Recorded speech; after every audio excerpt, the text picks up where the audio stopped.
Hello students, welcome to our video lecture classes. Today we will going to discuss about packaging and filling. Most food consumer or most food consumed is for removed in time. हमको जो भी हम food produce करते हैं उसको हमको time पे consumer तक पहुंचाना होता है, एक स्पेस तक पहुंचाना होता है जो हमारी डेस्टिनी होती है, वहां तक हमें फूड को डिलीवरी करनी होती है। तो why the need of packaging? Because सबसे पहली बात जो हमारे पास मेन इम्पॉर्टेंट थिंग है कि हमें उसे स्टोर करना है।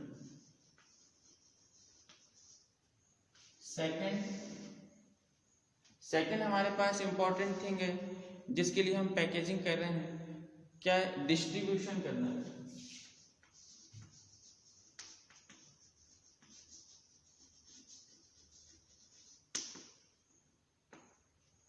तो इस दो इम्पॉर्टेंट एस्पेक्ट है हमारे पास, इनके कारण हमें फूड पैकेजिंग करना पड़ता है। सबसे पहले तो हमें उसको ऑफ सीजन के लिए स्टोर करके रख सकते हैं, या फिर जब हमारे पास उसकी अवेलेबिलिटी नहीं होती है तो हम उस प्रोडक्ट की अवेलेबिलिटी हम उस ऑफ सीजन पे रखते हैं तो हमें स्टोर करके रखना पड़ता है। दूसरा, हम डिस्ट्रीब्यूशन कर सकते हैं उसको एक पॉइंट से दूसरे पॉइंट तक, कंज्यूमर तक, या मैन्युफैक्चरिंग यूनिट से कंज्यूमर तक हमें उसे डिलीवर करना है तो हम उस तो डिस्ट्रीब्यूशन हमें, तो ये दो एस्पेक्ट हमारे पास हैं जिसके कारण हमको पैकेजिंग करनी पड़ती है।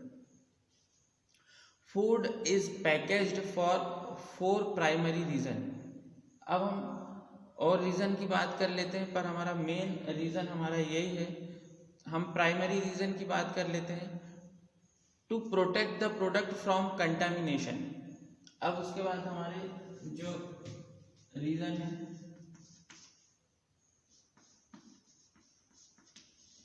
प्रोटेक्ट फॉर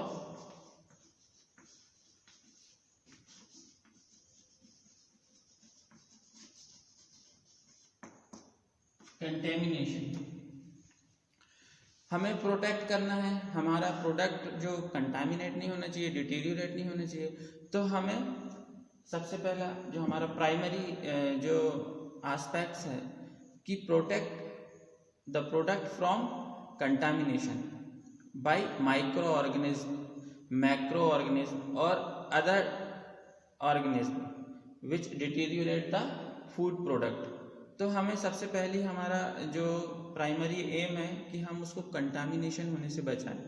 दूसरा, हम क्या कर सकें? टू रिटार्ड और टू प्रिवेंट आइदर लॉसेस और गेन द मॉइस्चर। हमारा दूसरा प्राइमरी रीजन क्या है पैकेजिंग करने का, कि हम protect the moisture.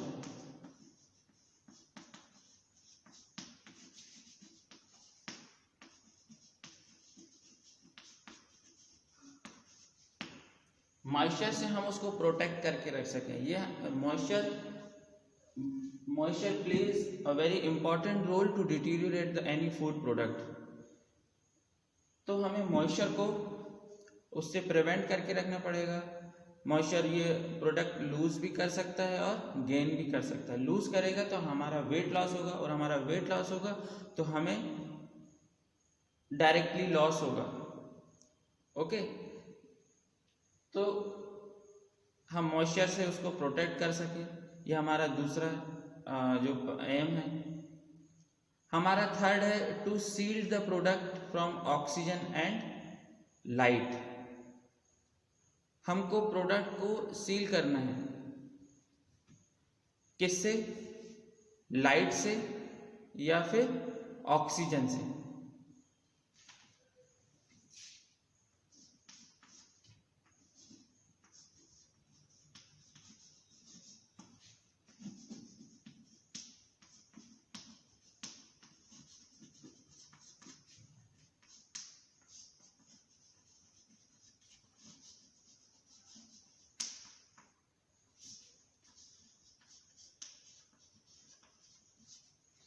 Product seal करना है हमें ऑक्सीजन से या लाइट से। तो ये हमारे पास 3 प्राइमरी एम है। हमारा 4th नंबर का प्राइमरी एम क्या है? टू फैसिलिटेट हैंडलिंग, जिसको हमने डिस्ट्रीब्यूशन बोला था यहाँ पे। टू फैसिलिटेट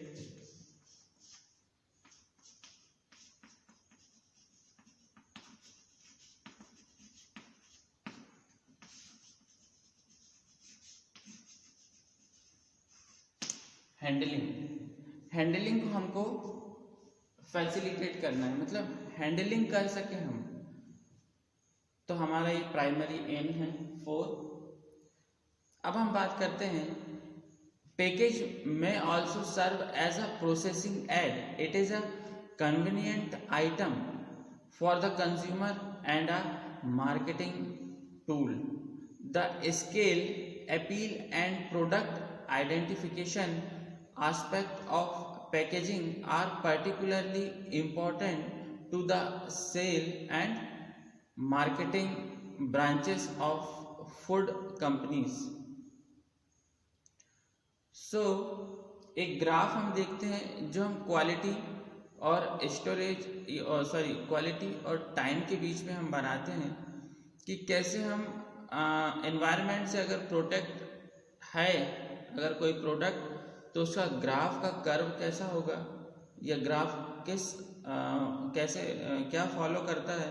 और जब हम उसको प्रोडक्ट को एनवायरनमेंट से प्रोटेक्शन नहीं देते हैं, पुअर एनवायरनमेंट प्रोटेक्शन होता है, तो वो कर्व किस टाइप से फॉलो करता है।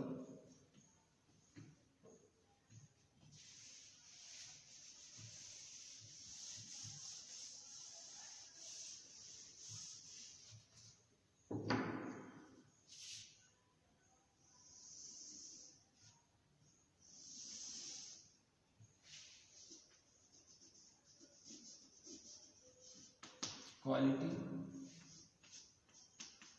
एंड टाइम, एक्स एक्सिस पे हमने टाइम लिया, वाई एक्सिस पे क्वालिटी। यदि हम पैकेजिंग के थ्रू उसको अच्छा इन्वायरमेंटल प्रोटेक्शन दे रहे हैं, तो हमारा कर्व जो है ये क्वालिटी हमारी कम डिटीरियरेट होगी और फिर हमें स्लाइटली बैंड कर्व मिलेगा टुवर्ड्स द एक्स एक्सिस। तो ये हमारा देखो क्वालिटी हमारी मेंटेन है, ये स्ट्रेट लाइन हल्की सी स्लाइड है, थोड़ी एक्स एक्सिस की तरफ टिल्ट है। इसका मतलब ये है कि ये क्वालिटी डिटीरियरेट तो हो रही है पर इतनी ज्यादा नहीं हो रही। कब? जब गुड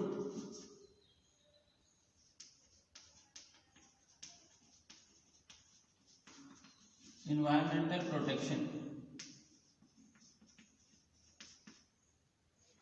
जब उसको गुड इन्वायरमेंटल प्रोटेक्शन मिल रहा है तो उसकी क्वालिटी का कर्व, क्वालिटी ऑफ टाइम का कर्व हमारा कुछ इस टाइप से मिलेगा। मतलब टाइम बढ़ते जा रहा है पर उसकी क्वालिटी में बहुत कम डिफरेंस देखने को मिल रहा है। ये देखिए टाइम जब यहाँ पहुंचे T1 तो क्वालिटी हमारी ये है, क्वालिटी बहुत स्लाइटली डिफर आएगी या कम होगी। कब? जब हम टाइम इसका बहुत ज़्यादा बढ़ गया। ये देखो T1 से T2 कितना डिफरेंस है, इसका डिफरेंस कितना कम है। फिर हम जब यहाँ पे आते हैं टाइम T3 पे, मतलब टाइम का डिफरेंस बहुत ज़्यादा है पर हमारा क्वालिटी बहुत कम डिटीरियरेट होती है। कब? जब हम गुड इन्वायरमेंटल प्रोटेक्शन देते हैं by the use of packaging. तो this is the importance of packaging. अब हम इसके बाद बात करते हैं कि हम अगर पुअर प्रोटेक्शन दे रहे हैं फ्रॉम एनवायरनमेंट तो क्या होगा।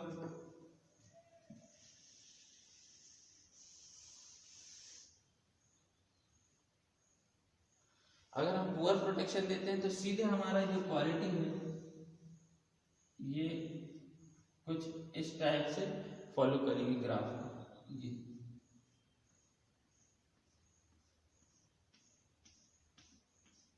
सीधे हमारा ग्राफ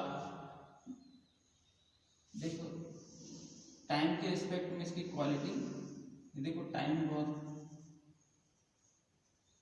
कम, टाइम का डिफरेंस बहुत कम, इस पॉइंट और इस पॉइंट पर क्वालिटी हमारी कितनी ज़्यादा डिटीरियरेट हो गई।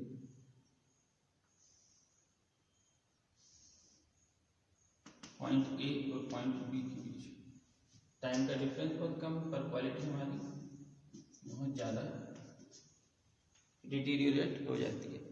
तो इस तरह से ये ग्राफ है क्वालिटी और टाइम के बीच में। जब हम पैकेजिंग सिस्टम पढ़ रहे हैं तो ये ग्राफ हमें जानना बहुत ज़रूरी है, और इस ग्राफ को आप एग्ज़ाम में बना के आइएगा। अब हम बात करते हैं पैकेजिंग मटेरियल की।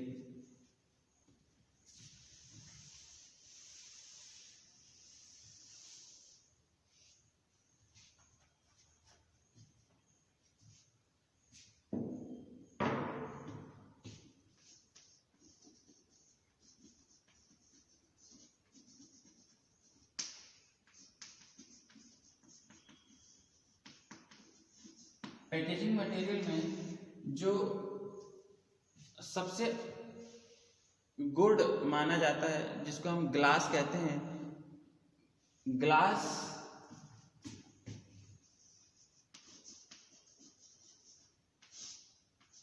सभी लोग पसंद करते हैं। ग्लास अगर कंटेनर है तो एक अपीयरेंस भी गुड आता है, कंज्यूमर का रिपल्सन भी नहीं होता, कंज्यूमर का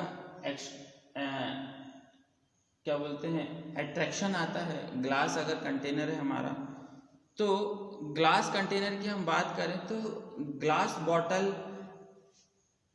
जो होती है वो एक क्लीन पैकेजिंग मटेरियल है। इसमें सिलिका, इसके जो कॉन्स्टिट्यूएंट्स की अगर बात करते हैं तो इसमें सिलिकेट होता है, इसमें सोडा ऐश होता है, इसमें चाक होता है, तो लगभग चाक होता है 10% होता है, सोडा ऐश होता है इसमें लगभग 15%, और सिलिकेट होता है लगभग 75%। सिलिकेट, सोडा ऐश,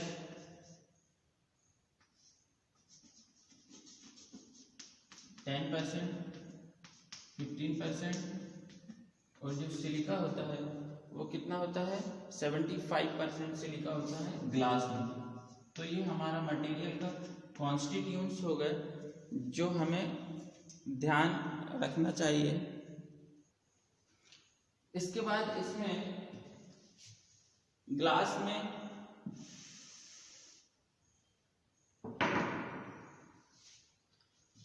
एक मेन जो ग्लास का मेल्टिंग पॉइंट है,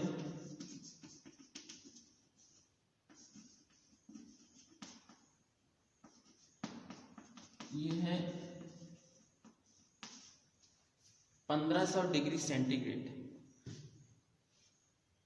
तो इतने टेम्परेचर पे ग्लास मेल्ट हो जाती है, इसका मतलब ये बहुत ही सेफ है for the purpose of packaging. Glass can be coloured bye additional of iron oxides, cadmium, phosphorus.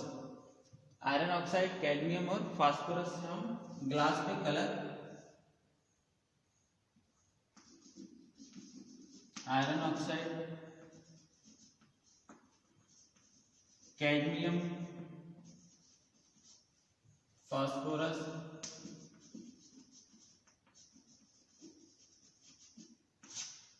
तो हम इससे ग्लास पे हम कलर भी कर सकते हैं। तो ये एक तो इम्परमिएबल होती है,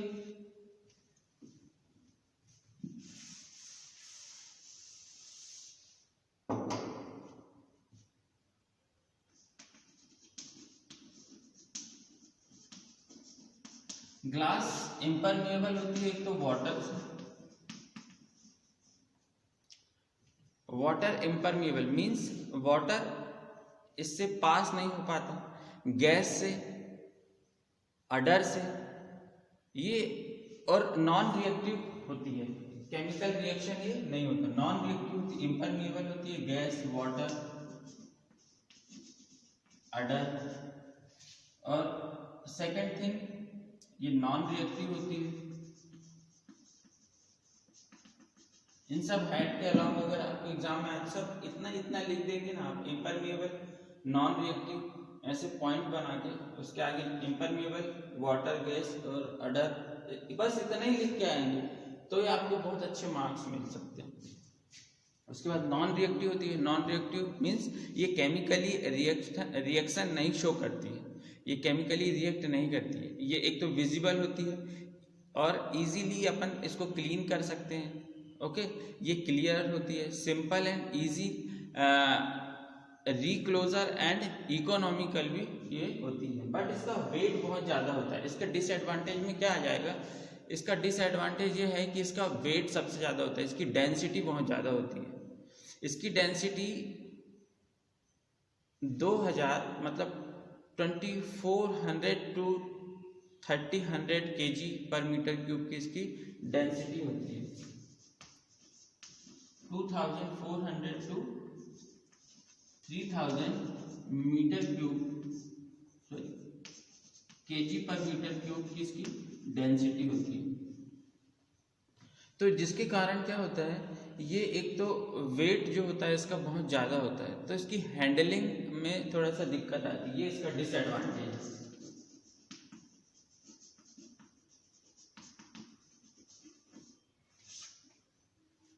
फर्स्ट डिसएडवांटेज क्या है इसका, एक तो इसकी डेंसिटी सबसे ज़्यादा होती है,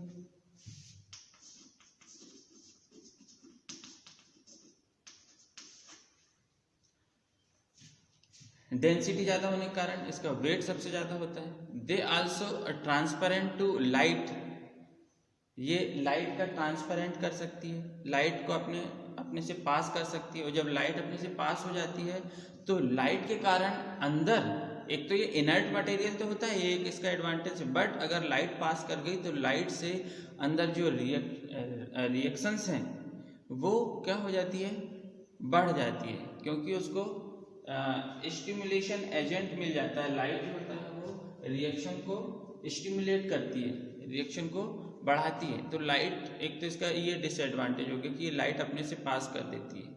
glass normally does not withstand the thermal shock at a high temperature. अगर इसको थर्मल शॉक लगता है तो ये मतलब टूट जाएगा, थर्मल शॉक नहीं होना चाहिए। All these features are disadvantage. On the other hand, glass is relatively unaffected by change in temperature and has a relatively high resistance to pressure, which enables glass container to be autoclaved and filled with products under pressure. तो हमने glass देख लिया, अब आते हैं हम paper board.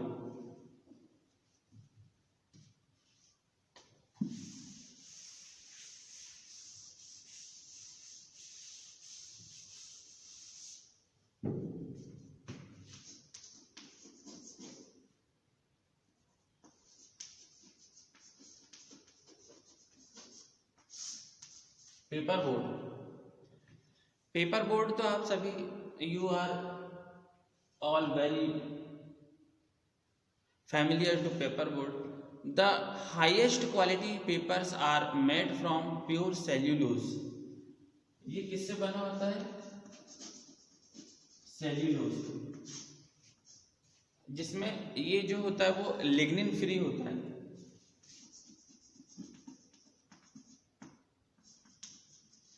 ये तो सेल्यूलोज का बना होता है बट लिग्निन फ्री होता है।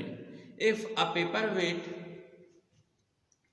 इसका जो डेंसिटी होती है वो क्या होती है, या हम डेंसिटी की बात नहीं करते हैं, इसका जो वेट होता है वो 250 ग्राम पर मीटर स्क्वायर होता है। एरिया के हिसाब से 250 ग्राम पर मीटर स्क्वायर।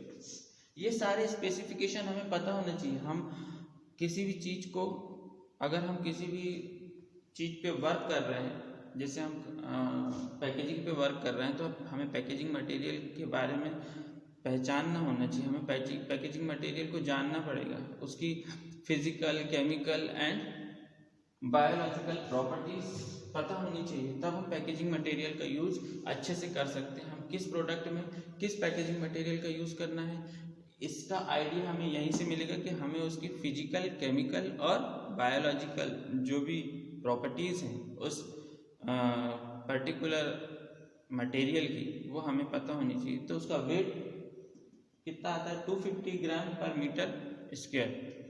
अच्छा, ये इसका डिसएडवांटेज क्या है?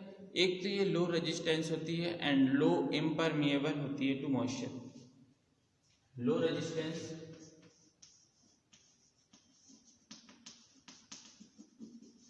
लो इम्परमिएबल।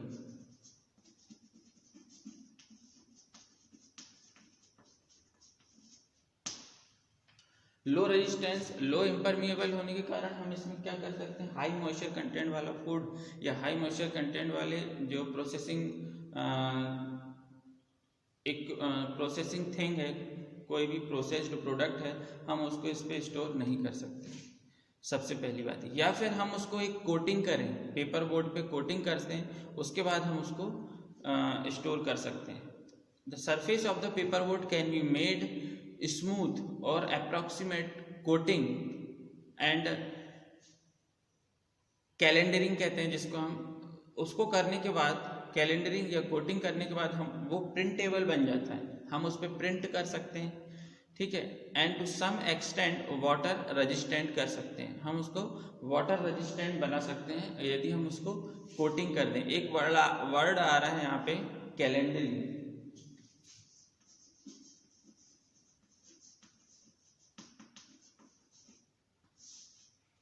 कैलेंडरिंग मीन्स होता है उसके ऊपर कोटिंग करना या किसी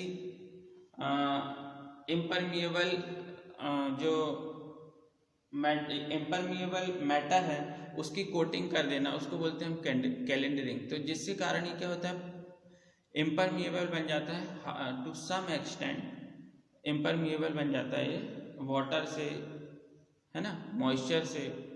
वैक्स्ड की भी हम इसमें कोटिंग कर सकते हैं,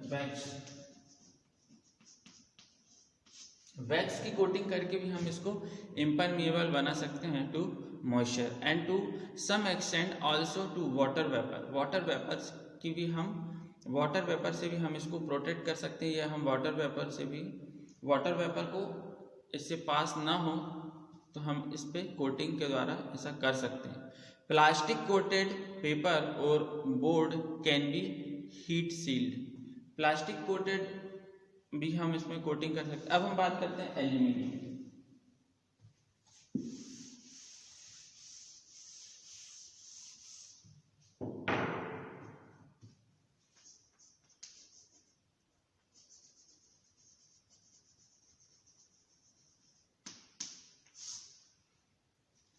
एल्यूमिनियम क्या होता है? You also know about the aluminium.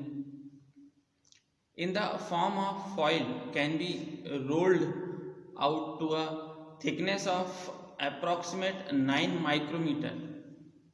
हम किसी भी एल्यूमिनियम फॉइल को रोल अप कर सकते हैं यदि उसकी थिकनेस कितनी है, 9 माइक्रोमीटर की।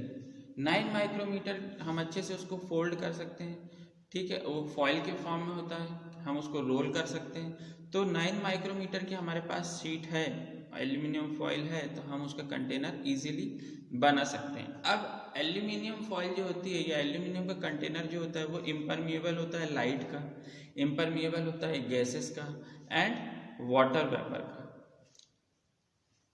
लाइट,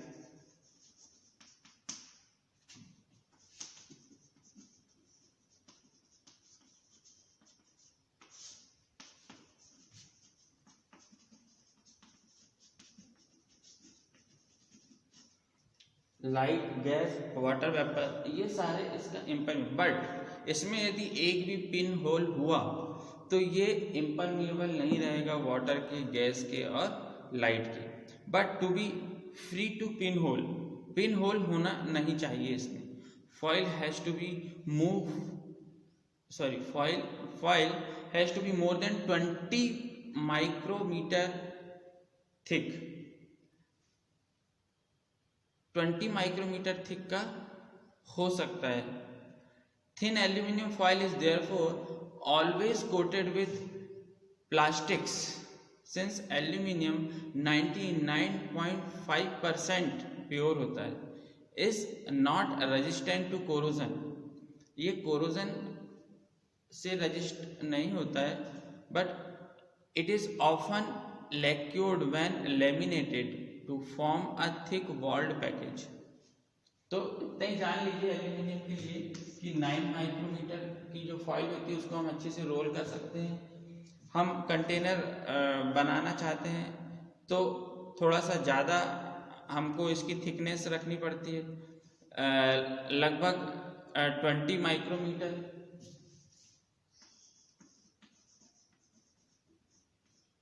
ये तो फॉइल के फॉर्म में हो गई, कंटेनर हमें डिजाइन करना है तो 20 माइक्रोमीटर इसकी थिकनेस होनी चाहिए। ये इम्परमिएबल होता है लाइट, गैस और वाटर वेपर के, ठीक है, बट इसमें एक पिन होल नहीं होना चाहिए। अब हम बात करते हैं सेल्यूलोज की।